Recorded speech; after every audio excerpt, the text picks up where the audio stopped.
Vince Gill is a famous country music singer who has had many ups and downs in his life, but fans are very sad about the news about his death. Vince's soulful voice and deeply moving words have made him famous all over the world. He has always put everything he has into his music, and it shows. But the most recent news has everyone who loves him holding their breath. Where has this well-known artist gone? Come with us as we look into the story behind Vince Gill's sad new news. But first, tell me, what do you know about Vince Gill? It's time to learn about the man behind the songs, if his music is the only thing that connects you to him. Start with his childhood. In the cute town of Norman, Oklahoma, on a sunny spring day in 1957, a young person's life that would go on to be great started. Vincent Grant Gill was born on April 12th. He is the third child that Jareen and Stan Gill have had. Vince was exposed to the melodies and rhythms that would shape his amazing country music career from the very beginning. Stan Gill, Vince's dad, was a very skilled musician and judge during the day. At night, he played the guitar and banjo very well. Vince's mother, Jareen, also added to the musical environment of the home by singing with soul and learning to play the harmonica. The Gill family would often meet around the radio to listen to the famous songs of the Grand Ole Opry, rock and roll, which was making people all over the country crazy with its exciting new sounds. Even when he was young, Vince had a gift that stood out. He started to play his grandmother's guitar when he was 5 years old and quickly learned the old song, Old Shep. 3 years later, Vince and his half-brother Bob started their own band and played the Beach Boys' Long Tall Texan on local radio, which made people laugh.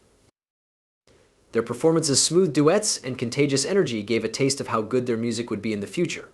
Stan Gill knew his son Vince was becoming more talented, so he made sure to improve his singing skills by getting him guitar lessons from a local master named John Atkins.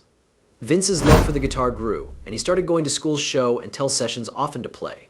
His emotional version of The House of the Rising Sun wowed his classmates, but Vince could play a lot more than just the guitar. As a teenager, he worked hard to learn how to play many instruments, such as the dobro, fiddle, banjo, mandolin, and bass guitar. Later, this ability to switch between styles would become a signature of his art, letting him push the limits of country music. Vince's love of music grew even stronger when he became friends with the son of a friend of his father. The son was a bluegrass fan who introduced Vince to the fascinating sounds of that genre. Vince knew this was the road he wanted to take because he loved the raw energy and complex harmonies of bluegrass. Vince didn't wait long after high school graduation to make his singing dreams come true. He started his own bluegrass band called Mountain Smoke and even got to open for Kiss, a huge name in hard rock. However, the event wasn't all fun and games. Vince says that during Mountain Smoke's set, the rowdy crowd started booing and throwing things at the stage, which made the young artist make a defiant gesture before leaving the stage. Vince wasn't deterred by this loss, so he left his home state and moved to Kentucky, which is known for its bluegrass music. That's where he joined the band's Bluegrass Alliance in Boone Creek. Ricky Skaggs was also a part of that group.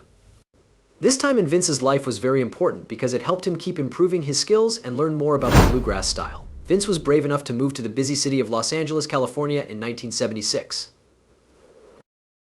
A famous fiddler named Byron Berlin had him play with his band for a short time. He is learning more about music and getting useful practice on the West Coast scene. It became clearer as Vince's trip went on that he was not a normal musician. The writers of the Encyclopedia of Country Music did a great job describing him as one of today's biggest country stars, praising his beautiful tenor voice, award-winning songwriting skills, and guitar skills that are on par with any great Nashville session player. Vince's unique singing style, which includes bluegrass-influenced phrasing, has been a key part of his art. Steve Huey of AllMusic said that Vince was one of the most respected musicians in the history of country music. He said that Vince's early work had a big impact on the neo-traditional country trends of the late 1980s and early 1990s. Vince's wide range of hobbies can also be seen in his work with the band Pure Prairie League and his time with the legendary Eagles. His willingness to try new musical styles has only added to his image as an artist who can do a lot of different things. Entertainment Weekly's Sarah Rodman said that Vince Gill is the Oklahoman singer whose voice was kissed by angels and whose guitar skills are like those of a man who made a deal with the devil. She went into more detail about his fame, saying that he became one of the most prestigious names in country music and often served as a link between the great artists who came before him and the new stars who have come after them. Jeffrey B. Rems of the Country Standard Times agreed with these feelings and said that Vince was a great singer with a strong tenor voice and a great musician. Rems also said nice things about Vince's live shows. The shows, which sometimes went on for up to 3 hours and showed how dedicated and showy he was. Joe Basso of Guitar World did a great job of capturing the spirit of Vince's playing, pointing out his virtuosic and sweetly expressive solos in both flat picking and fingerstyle. Vince admitted to using this method, saying that he only plays what's needed. Joe Scamato wrote the story about Vince Gill. Vince's exceptional guitar playing skills were emphasized even further by the observation that it was uncommon for country music artists to be so good at both lead guitar playing and singing. She also said that Vince's style was a lot like the sounds of Eric Clapton and Chet Atkins. Vince's musical tastes are as varied as his skills. He has said that the famous Merle Haggard is one of his main influences and that Haggard is the best singer ever, is the best at putting words together, and his songs are also very beautiful. Vince has also talked about the influence of female acts he grew up listening to, like Patsy Cline and Kitty Wells. Vince liked the honest and raw sounds of Bruce Springsteen and John Fogerty, and he also liked the simple style of great American singer-songwriter Hank Williams. Scamato said that compared to other artists of the time, Vince's records often had more self-pinned songs. Vince's friends have noticed how good he is at music and how creative he is. In the late 1990s, Jason Sellers played bass in Vince's road band. Other artists have looked to him for advice and direction. Charles Worsham, a country and bluegrass singer, says that Liza Jane was one of the first songs he learned to play on the guitar. In 2018, Vince was so nice that he gave Worsham a guitar that was made just for him, demonstrating his reputation as a kind and helpful person in the music world. But Vince isn't what he seems to be. Do you remember the beautiful song, "Go Rest High on That Mountain"? A lot of people have taken comfort in this song, especially those who have lost someone close to them. For Vince Gill, the song is very personal because it's about loss, friendship, and family. But it's also turned into a song that helps a lot of other people get through their own hard times. The story of "Go Rest High on That Mountain" begins with Keith Whitley, Vince's friend and fellow artist. His singing could make people cry, and he was a country music star. However, he sadly died in 1989 from drinking too much. Vince was crushed when his friend died suddenly, and he tried to write a song that would show how he felt. But sadness is a weird thing. There are times when words just won't come out. Vince had a hard time writing the right lines, so he left the song unwritten for years because he couldn't put into words how sad and lost he felt. In 1993, Vince's life took another hit when his brother Bob died. These old wounds were opened up again by this new wave of sadness, and Vince found himself going back to the song he had started for Keith. He was ready this time. He finally finished the song after letting out all of his sadness, love, and memories. This song, "Go Rest High on That Mountain," was written to honor both his friend Keith and his brother Bob. Each line became a way for Vince to remember them and how they affected his life. "Go Rest High on That Mountain" came out in 1995, and it didn't take long for people all over the world to connect with it. The song became a rallying cry for everyone who has been through the pain of losing someone, at funerals, memorials, meetings, and quiet times to remember. How about Vince's shows? Still, they hit home. He often has to hold back tears when he sings it. It's as if the music helps him connect with his dead loved ones and feel their presence. I want everyone else to feel theirs too. This song isn't just about his brother or a friend. It's all about Vince's life and the losses he's had to deal with. When Vince was a kid, his family went through a lot. His parents split up when he was a teenager, which made him feel things that he would carry with him into adulthood. That early breakup showed up in his songs. His songs make you feel it. "How Much I Want," "Looking for Family," and how important love and friendship are. After that, when his father died, it made the themes of love, loss, and family that run through a lot of his work even stronger. It's like Vince is reliving those memories every time he plays "Go Rest High on That Mountain," even though it came out years ago. It's both painful and comfortable. The crowd also sees it. They can tell he is real. Vince does more than sing. He wants everyone to go on the journey with him, to remember their own loved ones and find peace in the words and tune of the song. Many people listen to his music again and again because it is honest and open. That's what makes his songs feel like a hug, a way to share the hardest parts of life. Vince may have written more than one song about deep feelings, but "Go Rest High on That Mountain" is one of his most well-known songs in this style. Vince's album "When Love Finds You" came out in 1995, and the same honest, raw narrative runs through it all. People can enter Vince's world through songs like "Maybe I'm Crazy and I Still Believe in You." There, love isn't easy, the future can be scary, and the heart hurts for what it's lost. Many of Vince's fans felt like he was singing about their own problems and feelings when they heard these songs. "What's He Doing in My World," a song on that record, tells a story from the point of view of a woman whose husband has left her.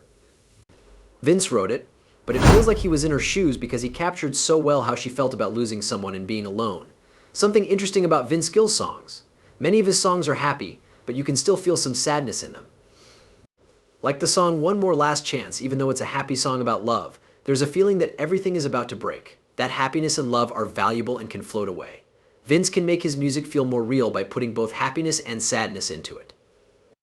Vince does a great job of showing that life isn't just one thing, it's a mix. What makes Vince's music unique is that it sounds like he's singing just for you and is very personal. If you've been through loss or heartache, his lyrics will get to the bottom of your heart and bring out those feelings that you thought were hidden. Vince's songs can get to the heart of someone and make them feel things that are hard to put into words. Vince has used music to get through hard times. Because of his grief, family problems, and personal losses, he has written songs that comfort not only himself but also a lot of other people. Isn't that what music is all about? It helps us get through tough times, heal a little, and feel a little less alone. It's safe to say that Vince Gill's life has been a journey full of both success and hardship. He has had to deal with complicated personal relationships and health problems that almost put his work on hold. Musician Janice Oliver, who was also married to Vince and in the Sweethearts of the Rodeo, had a hard time with their busy schedules and fame. Even though they both loved music, the constant travel and stress caused them to split up in a painful way, which ended in a divorce in 1997. Vince was going through a tough time because his marriage was falling apart, and he was still a loving dad to his daughter Jenny. Because of the split, Vince had to face his weaknesses and look for a way to heal. This part of his life was another lesson of how much fame costs, and how much people often give up for it.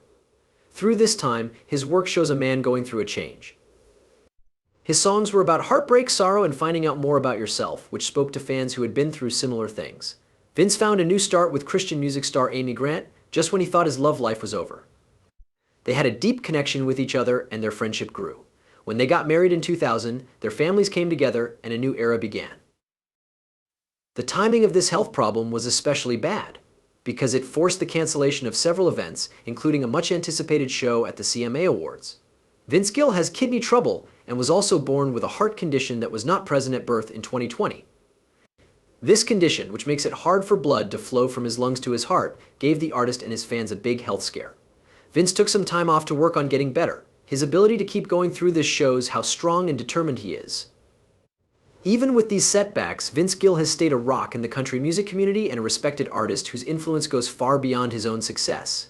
He has used his fame to support the work of other singers, especially new ones. Vince is admired and respected by his peers because he works hard to guide and help the next crop of country stars. Vince's work with the Country Music Hall of Fame and Museum is one of the best examples of how kind and dedicated he is to the business. Vince has done a lot to protect the past and legacy of country music as a member of the museum's board of directors. He has contributed his voice and knowledge to a number of projects that aim to honor and celebrate the stories and works of famous artists. Vince Gill does good things for people outside of the music business. Giving his time and money to causes that are important to him, he has always been a loyal supporter of many charity organizations. Vince's dedication to making the world a better place shows what kind of person he is and what he believes in. He does this by helping local children's hospitals and speaking out for animal welfare. The way Vince has been able to balance his own problems with a deep sense of gratitude and humility is one of the most impressive things about his work. Even though he has had problems, he is still very committed to his work and is always trying to improve as an artist. His unwavering dedication to excellence and real care for his fans have earned him the respect and admiration of everyone in the music business. In the past few years, Vince has also become a well-known mentor and supporter of young artists. Many up-and-coming artists have asked him to share his time and knowledge with them, giving them advice, support, and a listening ear. Vince truly believes that music has the power to heal, inspire, and bring people together, as shown by his kindness. Vince Gill is always an inspiration, whether he's singing his signature ballads or trying out new sounds and styles. He's a beacon of authenticity in a business that can feel impersonal and distant at times. His music is honest, open, and deeply felt, just like the man himself. And this unwavering dedication to emotional truth is what has made him one of the best writers in music today.